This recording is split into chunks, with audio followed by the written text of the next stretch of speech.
Hello friends, आज हम बात करेंगे मॉलिक्यूलर लेवल पर या नलियों के लेवल पर ऐसा क्या होता है जिसकी वजह से व्यक्ति का ब्लड प्रेशर बढ़ जाता है। इसकी पैथोफिजियोलॉजी क्या है। कई लोग कोई कॉन्सेप्ट समझना या समझाना मुश्किल होता है कि नलियों के लेवल पर ऐसा हो क्या जाता है जिसकी वजह से लोगों का ब्लड प्रेशर बढ़ जाता है। हर कारण हर व्यक्ति में हो ऐसा ज़रूरी नहीं है, लेकिन अलग अलग लोगों में अलग कारण एक्टिव होते हैं जिसकी वजह से लोगों का ब्लड प्रेशर बढ़ता है। इन सब बीमारियों से निपटने के लिए ज़रूरी है कि हम इनकी बेसिक कारणों को, इनकी पैथोफिजियोलॉजी को समझें, तभी हम बीमारी का सही तरह से ट्रीटमेंट कर पाएंगे। टॉपिक के डिटेल्स में जाने से पहले जो लोग हमारे चैनल पर नए हैं उन्हें रिक्वेस्ट करूँगा कि चैनल को सब्सक्राइब करें, वीडियोज़ को लाइक और शेयर करें।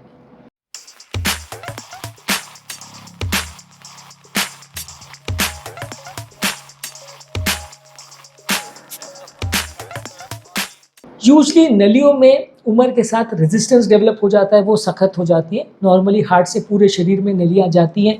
ये नलियाँ जो है पूरे शरीर में ब्रेन, लिवर, किडनी, सारे शरीर के हाथ पाँव को सब जगह ब्लड सप्लाई करती है।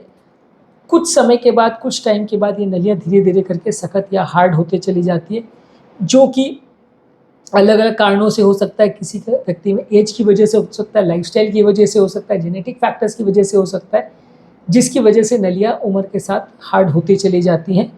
और जैसे जैसे नलियाँ सख्त होते जाती है, वो ब्लड कॉलम को और ज़्यादा प्रेशराइज करने लगती है, जिसकी वजह से ब्लड दबने लगता है। नॉर्मली नलियाँ जब बहुत हाई प्रेशर में ब्लड को ट्रांसमिट करती है तो नलियों को, दीवारों को स्ट्रेच हो जाना चाहिए, फैल जाना चाहिए, ताकि ब्लड को निकलने के लिए जगह मिल जाए। लेकिन जब नलियों में इलास्टिसिटी खत्म हो जाती है, नलियों की दीवार एकदम सख्त पत्थर जैसे हो जाती है, तो उसी ब्लड प्रवाह से निकलने के लिए ब्लड को और ज़्यादा फोर्स एक्सर्ट करना पड़ता है और लोगों का प्रेशर बढ़ जाता है। ये लगभग वैसे ही है जैसे अगर घर में आप गार्डन में पानी दे रहे हो, तो अगर तेज़ प्रवाह के साथ पानी आएगा तो पाइप स्ट्रेच हो जाएगा, तो ब्लड का या पानी का फ्लो इतना नहीं बढ़ेगा। लेकिन अगर आप पाइप को बाहर से या चारों तरफ से दबाना चालू करें, तो जैसे जैसे आप पाइप को दबाते चले जाएंगे, प्रेशर बढ़ता जाएगा और स्पीड से पानी और दूर दूर तक जाने लगेगा। गार्डन में ये सब कॉमनली लोग करते हैं कि उसका एंड को दबा देते हैं, तो पानी का धार बढ़ जाता है। तो ब्लड प्रेशर का भी यही पैथोफिजियोलॉजी है। जैसे जैसे बाहर से दबाव बढ़ने लगता है और नली का खिंचाव या इलास्टिसिटी कम होने लगता है, वैसे वैसे नलियों में प्रेशर बढ़ने लगता है और उसका जेट का फ्लो बढ़ता जाता है। जैसे फ्लो बढ़ता जाता है, वैसे वैसे नलियों में डैमेज होने का चांस बढ़ते जाता है। इसके अलावा रेनिन एंजियोटेंसिन सिस्टम का एक्टिवेशन होता है। रेनिन बेसिकली बॉडी में एक तरह का स्ट्रेस हार्मोन है, जो कि ब्लड प्रेशर को कंट्रोल करता है। कितना किडनी के लेवल पर नलियाँ डायलेट होंगी, कितना सोडियम रिलीज होगा, कितना पोटेशियम रिलीज होगा, कितना पानी यूरिन में जाएगा, ये सारी चीज़ों को एक हद तक कंट्रोल करने में रेनिन एंजियोटेंसिन सिस्टम का काफ़ी इंपॉर्टेंट रोल है। ये सिस्टम में अगर किसी भी लेवल पर अगर गड़बड़ी हो जाए और बॉडी में renin angiotensin system over active हो जाए, तो लोगों का ब्लड प्रेशर बढ़ने लगता है। बहुत सारे ब्लड प्रेशर वाले पेशेंट्स में ये एक इम्पॉर्टेंट कारण होता है। और ये जब बढ़ता है तो ये नलियों को भी एक तरह से हार्ड करता है, सारे शरीर में पानी और नमक को भी भर देता है, जिसकी वजह से लोगों का प्रेशर बढ़ जाता है। इसके अलावा लोगों के शरीर में स्ट्रेस होने की वजह से भी लोगों का ब्लड प्रेशर बढ़ जाता है।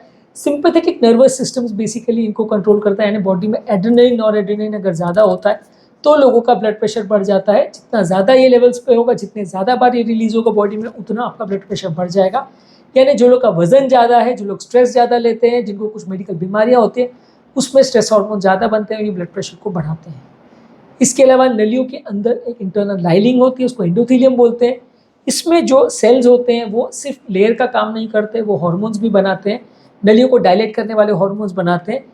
कुछ बीमारियों की वजह से या शरीर में होने वाली सूजन या इन्फ्लेमेशन की वजह से ये एंडोथेलियम प्रॉपर काम नहीं करता है, जिसकी वजह से लोगों को ब्लड प्रेशर बढ़ जाता है। स्मोकिंग करने से, कोलेस्ट्रॉल लेने से, बॉडी में सूजन होने से ये एंडोथेलियम प्रॉपर काम नहीं करता है। और हार्ट अटैक होने का या लकवा होने का या बीपी शुगर होने का भी एक बहुत इंपॉर्टेंट कारण माना जाता है एंडोथेलियल डिसफंक्शन। इसके अलावा किडनी की अगर किसी को बीमारी हो, तो वैसे में किडनी प्रॉपर जो शरीर में सोडियम निकालना है, पानी निकालना है, वो सिस्टम प्रॉपरली काम नहीं करता है। किडनी के अंदर कोई भी तरह का बीमारी हो, तो वैसे केस में ज़्यादातर लोगों को ब्लड प्रेशर बढ़ने का होता है। बॉडी के ब्लड प्रेशर कंट्रोल सिस्टम में किडनी का बहुत इंपॉर्टेंट योगदान है। अगर ये प्रॉपर काम नहीं करेगा तो ब्लड प्रेशर बढ़ जाएगा। किसी भी तरह का बॉडी में सूजन हो या इन्फ्लेमेशन हो, तो वैसे लोगों में भी नलियों थोड़ी हार्ड हो जाती है, रेजिस्टेंस डेवलप हो जाता है, इसकी वजह से भी ब्लड प्रेशर बढ़ता है। कुछ लोग को जेनेटिक लेवल पर कुछ प्रॉब्लम होती है, जिसमें जो हार्मोन्स होते हैं या जो एंजाइम्स होते हैं, अलग अलग सिस्टम को जो कंट्रोल करते हैं, ये प्रॉपर नहीं बन पाता है, शरीर में प्रॉपर प्रोटीन नहीं बन पाता, तो जेनेटिक लेवल पर भी लोग को अब नॉर्मल प्रॉब्लम्स की वजह से ब्लड प्रेशर बढ़ता है। इसलिए आपने देखा होगा कि जिन माता पिता या भाई बहन लोग को, कई लोग को ब्लड प्रेशर होता है, उनके परिवार में अगले वंशज को या अगली पीढ़ी को भी ब्लड प्रेशर होने का चांस ज़्यादा होता है। तो ओवरऑल कई कई फैमिलीज़ में ऐसा होता है कि भले वो ज़्यादा मोटे ना भी हों या बहुत ज़्यादा नमक ना भी खाते हों, फैमिली हिस्ट्री होने की वजह से भी उनको ब्लड प्रेशर का प्रॉब्लम होता है।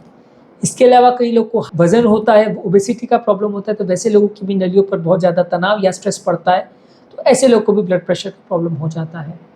डायबिटीज़, खासकर टाइप 2 डायबिटीज़ में इंसुलिन का रेजिस्टेंस डेवलप हो जाता है, तो ऐसे लोगों को भी ब्लड प्रेशर बढ़ जाता है। बॉडी में जब इंसुलिन रेजिस्टेंस होता है, तो इंसुलिन का भी कुछ इंपॉर्टेंट रोल होता है, जो नलियों की डायलेशन पर, ब्लड प्रेशर के फंक्शन पर और शरीर में सोडियम रिटेंशन में रोल अदा करता है। जब इंसुलिन बॉडी में प्रॉपर काम नहीं कर पाता रिसेप्टर लेवल पे, तो ब्लड प्रेशर बढ़ जाता है। यही कारण है डायबिटिक पेशेंट में बहुत सारे लोग को ज़्यादा ब्लड प्रेशर होता है।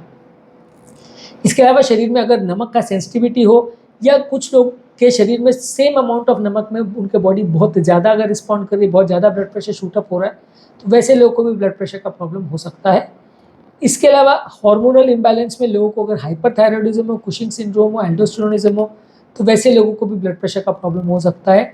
जितना ज़्यादा तरह का हार्मोनल प्रॉब्लम्स हो, उतना ज़्यादा लोगों को बीपी का प्रॉब्लम हो सकता है। जितना ज़्यादा सीवियर हार्मोनल प्रॉब्लम हो, उतना ज़्यादा बीपी का प्रॉब्लम हो सकता है। तो बेसिकली ये जेनेटिक लेवल पर या नलियों के पैथोफिजियोलॉजी के लेवल पर वो कारण है जिनकी वजह से लोगों का ब्लड प्रेशर बढ़ता है। इनमें से कोई भी कारण किसी भी बॉडी में एक्टिव हो, या अलग अलग व्यक्ति में अलग अलग तरह के कारण एक्टिव हो, तो ब्लड प्रेशर बढ़ सकता है। उम्मीद करूँगा कि आज के टॉपिक में ब्लड प्रेशर के कारणों को समझने में आपको कुछ मदद मिली होगी। ब्लड प्रेशर रिलेटेड हमारे चैनल पर पूरा प्लेलिस्ट है, उसे चेकआउट करिए, तो काफ़ी यूजफुल और इंपॉर्टेंट वीडियोस मिलेंगे। जो लोग हमारे चैनल पर नए हैं, उन्हें रिक्वेस्ट करूँगा कि चैनल को सब्सक्राइब करें, वीडियोस को लाइक और शेयर करें।